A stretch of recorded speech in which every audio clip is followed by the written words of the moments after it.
વિરામ બાદ પુનઃ આપનું પીટીએન ન્યૂઝમાં સ્વાગત છે।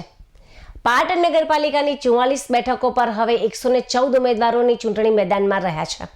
ફોર્મ ચકાસણીને પરત ખેંચવાની પ્રક્રિયા પૂર્ણ થતાં ભાજપ, કોંગ્રેસ અને આમ આદમી પાર્ટી તેમજ અપક્ષ ઉમેદવારો વચ્ચે સીધો મુકાબલો નક્કી થયો છે। સ્થાનિક સ્વરાજ્યની ચૂંટણી પ્રક્રિયા પાટણ જિલ્લામાં તેજ બની છે। પાટણ નગરપાલિકાના 11 વોર્ડની કુલ 44 બેઠકો માટે અગાઉ 137 ઉમેદવારોએ દાવેદારી નોંધાવી હતી। ફોર્મ ચકાસણી દરમિયાન 19 ઉમેદવારી પત્રો ટેકનિકલ કારણોસર અમાન્ય ઠેરવવામાં આવ્યા હતા, જેથી માન્ય ઉમેદવારી પત્રોની સંખ્યા 115 પર પહોંચી હતી। ફોર્મ પરત ખેંચવાના અંતિમ દિવસે એક અપક્ષ ઉમેદવારે પોતાનું નામ પરત ખેંચતા હવે કુલ 114 ઉમેદવારો ચૂંટણી મેદાનમાં બાકી રહ્યા છે। આ સાથે ચૂંટણીનું ચિત્ર સ્પષ્ટ થઈ ગયું છે। પાટણ નગરપાલિકાના વોર્ડ નંબર 3, 8 અને 9માં મુખ્ય પક્ષો અને અપક્ષો વચ્ચે કાંટાની ટક્કર થવાના સંકેતો પણ મળી રહ્યા છે। આ વોર્ડમાં ત્રિપાંખીયો જંગ જોવા મળશે।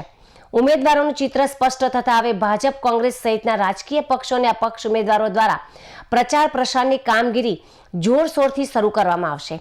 વહીવટી તંત્ર દ્વારા પણ ચૂંટણી પ્રક્રિયા શાંતિપૂર્ણ રીતે પૂર્ણ થાય તે માટેની તમામ તૈયારીઓ કરી દેવામાં આવી છે।